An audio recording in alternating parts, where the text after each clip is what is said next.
Hello सभी हिंदी माध्यम के विद्यार्थियों का हमारे यूट्यूब चैनल टीच केमिस्ट्री पर स्वागत है।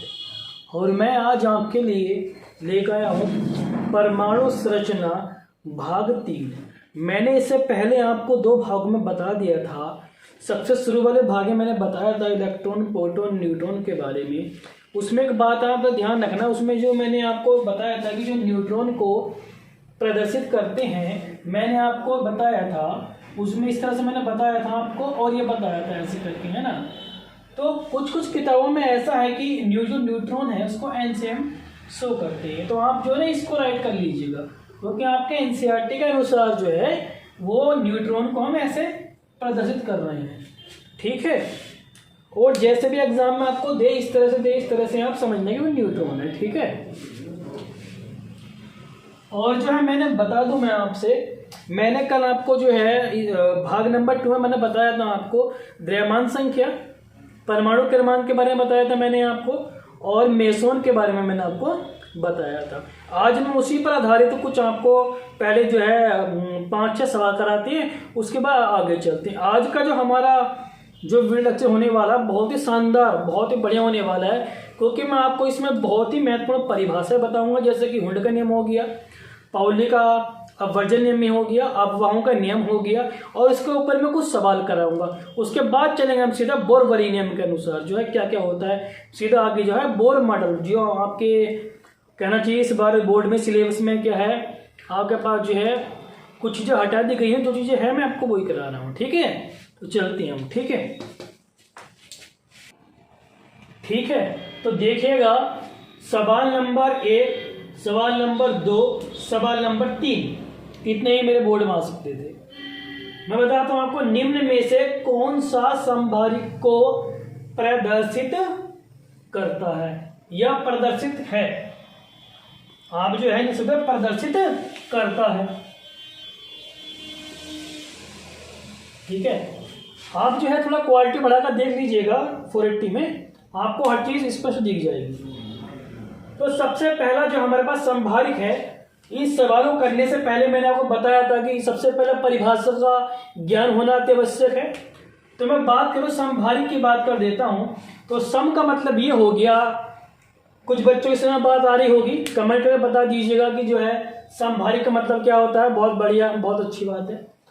संभारिक का मतलब, सम का मतलब हो गया एक जैसा, और भार का मतलब इसका भार, भार का मतलब परमाणु भार जिसका समान होगा वही संभारिक कहलाएगा। तो सबसे पहले जो बहुविकल्प क्वेश्चन 1 है उसमें देख लेते हैं संभारिक, आइसोबोरिक बोलते हैं इंग्लिश में हम। तो सबसे पहले देखिएगा वन का मतलब हो गया 2He4 और यहाँ 3He4। देखो परमाणु भार तो बराबर है, परमाणु भार तो बराबर, परंतु हीलियम का परमाणु क्रमांक 2 होता है न कि 3। देख रहे हो, हमें परमाणु भार के साथ साथ हमें उसका क्रमांक भी, क्योंकि पूरी डेफिनेशन आपको क्या लिखाई थी, जिसमें परमाणु क्रमांक भिन्न होगा और क्या परमाणु द्रव्यमान संख्या समान होगी। बात क्लियर है। परंतु आप इसमें देख रहे हो जो हमारे पास हीलियम है भाई, परमाणु क्रमांक इसका 2 है और यहाँ पर भी लिखा 3, मतलब भिन्न नहीं है। एक ही चीज को 2 रूप में लिख देना गलत है। इसका मतलब पहला ऑप्शन हमारे पास गलत हो गया, क्योंकि परमाणु क्रमांक तो हमारे पास गलत है, परंतु परमाणु भार तो हमारे सेम है, इसलिए ये गलत माना जाएगा। दूसरा देख लेते हैं हम। तो पहला तो हमारे पास क्या हो गया, गलत हो गया। दूसरे में देखें हम तो 12 मैग्नीशियम 24 बिल्कुल ठीक है, 24 लिख सकते हैं आप परमाणु भार, इसलिए परमाणु भार 24 है, परंतु मैग्नीशियम का परमाणु क्रमांक कितना होता है, 12 होता है, न कि 13। ठीक है, तो इस वजह से हमारे पास ऑप्शन भी दूसरा गलत हो गया। ठीक है, दूसरा हमारा ऑप्शन हो गया। दूसरे ऑप्शन के बाद यह गलत हो गया। अब आते हैं हम नंबर 3 पर। 3 में क्या है हमारे पास 19 के मतलब पोटेशियम 40 हो गया। ठीक है, तो हमारे पास जो के है, जो पोटेशियम है, यहाँ पर भी 19 है और यहाँ पर क्या 20 है, जो कि परमाणु क्रमांक क्या है, असंभव है। इसी वजह से हमारे पास क्या है, ये भी गलत हो गया। और हमारे पास क्या बचा, एक ही। इसका मतलब भाई एक बचा तो ये सही होगा भाई। 19 हमारा पोटेशियम हो गया और 18 हमारे पास आर्गन हो गया और परमाणु भार भी दोनों के समान है। देखो उसमें परमाणु क्रमांक परिभाषा ये थी कि जिसके परमाणु क्रमांक तो भिन्न होंगे पर द्रव्यमान संख्या क्या होगी, समान होगी। परमाणु क्रमांक का भिन्न का मतलब ये है कि अलग अलग जो है तत्व होने चाहिए, न कि एक ही तत्व के अलग अलग परमाणु क्रमांक लिख सकते हैं, वो असंभव है। ठीक है, जो इसमें दिखाया गया, मैंने इसलिए आपको ये सवाल लिया। नेक्स्ट चलते हैं, सबसे भारी कण क्या है? सबसे भारी कण है, पता है आपको, प्रोटॉन है, मेसोन, इलेक्ट्रॉन है। आप याद कर लीजिएगा, सबसे भारी कण हमारे पास क्या होता है, वो न्यूट्रॉन होता है। क्या होता है, न्यूट्रॉन। और न्यूट्रॉन ही एक ऐसा कण था जिसकी सबसे बाद में खोज हुई थी, इसी वजह से, क्योंकि एक उदासीन था। ठीक है, अगला हम चलते हैं, मैग्नीज Mn होता है, मैग्नीज 25 18 25 इसका परमाणु क्रमांक होता है। के परमाणु में क्या है, परमाणु क्रमांक 25 है। इस सवाल को बहुत ध्यान से देखिएगा। परमाणु क्रमांक 25 है, परमाणु क्रमांक 25 है, परमाणु भार 55 है, 55 है भाई, 55 है। के केंद्र में होंगे, नंबर 1 ऑप्शन है 55, पी का मतलब ये प्रोटॉन है, 55 एन मतलब न्यूट्रॉन है, 25 एन मतलब कि न्यूट्रॉन है, 25 प्रोटॉन है। तो क्या है, बहुत ही ज़्यादा टिपिकल या कहना चाहिए कठिन सवाल नहीं है, थोड़ा सा मेमोरी पे अपने जो है दिमाग पर जोर देना है। मैंने आपको बताया था कि परमाणु के अंदर नाभिक होता है और नाभिक के अंदर हमारे पास क्या होते हैं, प्रोटॉन्स होते हैं। ठीक है, न्यूट्रॉन प्रोटॉन्स होते हैं। और इसने क्या पूछा है कि Mn के एक परमाणु में परमाणु क्रमांक 25 है और परमाणु भार 55 है, तो बताइए केंद्र में होंगे। अगर मैं बात करूं आपसे, हमारे पास जो होता है नाभिक के अंदर न्यूट्रॉन मतलब प्रोटॉन्स होते हैं, ठीक है, न्यूट्रॉन्स होते हैं। और अगर हम बात करें 25 में से अगर हमें 55 घटाना हो 30 आएगा, 30 में ऑप्शन नहीं है, 30 इसमें ऑप्शन नहीं है, न्यूट्रॉन 30 भी नहीं है। अब उसमें क्या होते हैं, 25 प्रोटॉन होते हैं नाभिक के अंदर। जो नाभिक हमारे पास हो गया, नाभिक के अंदर क्या होते हैं, प्रोटॉन्स। अब प्रोटॉन्स जो होता है, आपको मैंने फॉर्मूला बताया था कि परमाणु क्रमांक, यहाँ पर आप ध्यान के साथ जो है ये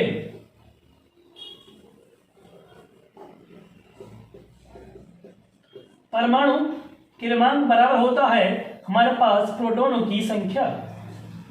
ये मैंने फॉर्मूला लिखवाया था। अब जब परमाणु क्रमांक हमारे पास 25 है तो प्रोटॉन की संख्या 25 होगी, तो इसी वजह से हमारा ऑप्शन क्या हो जाएगा, 4 हो जाएगा। बात क्लियर है, समझ में आ रही है, बहुत अच्छी बात। आगे चलते हैं, 2-3 सवाल इसमें मजेदार लेते हैं और फिर आगे बढ़ते हैं। देखिए अगला हमारे पास सवाल आता है कि ऑक्सीजन के समस्थानिक ऑक्सीजन 8 और 18 में न्यूट्रॉन उपस्थित हैं। तो आपको न्यूट्रॉन का फॉर्मूला पता होगा, मैंने बताया था आपको कई बार। न्यूट्रॉन का फॉर्मूला जो हमारे पास होता है, न्यूट्रॉन जिसे बोलते हैं, तो न्यूट्रॉन की याद रखिएगा, न्यूट्रॉन की संख्या बराबर होता है द्रव्यमान संख्या, क्या, द्रव्यमान संख्या माइनस परमाणु क्रमांक, परमाणु क्रमांक। इसी द्रव्यमान संख्या को हम बोल सकते हैं परमाणु भारी बोल सकते हैं, बात एक ही होगी। तो हम ले लें, एक बात आप जान लीजिएगा जो मैं बताने जा रहा हूं और मैंने पहले बताई है, जहाँ पास ऊपर की संख्या होती है उसे हम द्रव्यमान संख्या परमाणु भार बोलते हैं, और नीचे वाले को हम बोलते हैं प्रोटॉन की संख्या और द्रव्यमान की संख्या। लिख लीजिएगा चाहे आप। तो द्रव्यमान संख्या हमारे पास कितनी है, इसकी 18 है, और माइनस परमाणु क्रमांक हमारे पास 8 है, तो घटाने के बाद कितना है, 10। तो 10 हमारे पास यहाँ पर क्या है, न्यूट्रॉन की संख्या है। सवाल बहुत ही आसान, बहुत इजी, बहुत शानदार, बहुत बढ़िया सवाल में बताया है आपको। इसी तरह जब भी आपके न्यूट्रॉन की संख्या निकालने के लिए आप फॉर्मूला लगाओ या मत लगाओ, आपको याद डायरेक्टली निकाल दो, द्रव्यमान संख्या में से आप परमाणु क्रमांक घटा दीजिए। सॉरी। तो ये हमारे पास क्या हो गया, न्यूट्रॉन की संख्या निकालना बहुत आसान तरीका हो गया, आप तुरंत ही निकाल दोगे। नेक्स्ट सवाल आता है जो बहुत गजब है, देखिएगा, एक तत्व में इलेक्ट्रॉन की संख्या 18 है, अगर न्यूट्रॉन की संख्या 20 है, तो द्रव्यमान संख्या मतलब द्रव्यमान संख्या यहाँ पूछी न्यूट्रॉन की संख्या, यहाँ पूछी द्रव्यमान की संख्या। कुछ नहीं करना आपको, सिर्फ जिसे बता रहा हूँ थोड़ा सोचना है। देखो भाई से न्यूट्रॉन की संख्या दे रखी है और दे रखी है न्यूट्रॉन की संख्या, पूछी द्रव्यमान संख्या। तो द्रव्यमान संख्या आप जानते हो क्या होती है, डायरेक्टली लिख सकते हो आप, द्रव्यमान संख्या बराबर होता है न्यूट्रॉन प्लस के प्रोटॉन की संख्या। ये फॉर्मूला होता है द्रव किसका, द्रव्यमान संख्या जो पूछे आप न्यूट्रॉन को प्लस प्रोटॉन को जोड़ सकते हो, जो आएगा वही द्रव्यमान संख्या होगी। अब बता सकते सर हमारे पास सर जो है न्यूट्रॉन की संख्या सर 20 है पर प्रोटॉन की संख्या है ही नहीं। बिल्कुल कैसी बात कर रहे हो आप, मैंने आपको लिखवाया था, आप भूल गए इस बात को शायद, मुझे लगता है मैंने आपको लिखवाया था कि हमेशा याद रखना परमाणु क्रमांक बराबर होता है प्रोटॉन की संख्या और प्रोटॉन की संख्या बराबर होता है इलेक्ट्रॉन की संख्या। शर्त क्या है, उदासीन होना अति आवश्यक है। अब यहाँ से इलेक्ट्रॉन की संख्या 18 है, मतलब न्यूट्रल है, कोई निगेटिव नहीं है, कोई पॉजिटिव नहीं है, उदासीन है। तो हम कर सकते हैं यहाँ पर कितनी है हमारे पास जो है इलेक्ट्रॉन की संख्या या प्रोटॉन की संख्या, परमाणु क्रमांक तीनों हमारे पास क्या 18 है। अब द्रव्यमान संख्या हमारे पास क्या है, इसे बोल सकते हैं मास नंबर, इस तरह हम ट्रिक लिख सकते हो, इंग्लिश में थोड़ा सोच कर लिखते हो। मास नंबर बराबर होता है हमारे पास प्रोटॉन प्लस के न्यूट्रॉन। तो प्रोटॉन हमारे पास कितने हैं 18 है और प्लस न्यूट्रॉन की संख्या पर 20 है, तो इक्वल टू हमारे पास क्या आ गया 38। ये हमारे पास क्या हो गया, इसका उत्तर हो गया। बात क्लियर है, समझ में आती है, बहुत बढ़िया। चलते हैं हम अगले क्वेश्चन की ओर, उसके बाद चलेंगे हम जो हमारा मेन टॉपिक है आज का। देखिए अगला सवाल हमारे पास आया है 19 पोटेशियम 40 और इसके ऊपर क्या है, एक माइनस है। मैंने आपको परमाणु क्रमांक निकालना बता दिया, द्रव्यमान संख्या निकालना बता दिया, इलेक्ट्रॉनों की संख्या निकालना बता दिया, प्रोटॉनों की संख्या निकालना बता दिया। मुझे आप ये बताओ, कमेंट करिएगा, फटाफट बताइएगा क्या आंसर। बहुत बढ़िया संदीप, बहुत अच्छी बात है, बहुत बढ़िया। देखिएगा ये हमारे पास जो है ये इस तरह से लिखा हुआ है, इसी चीज को हम जो है ऐसा भी लिख सकते हैं, मैंने बताया था आपको, ठीक है।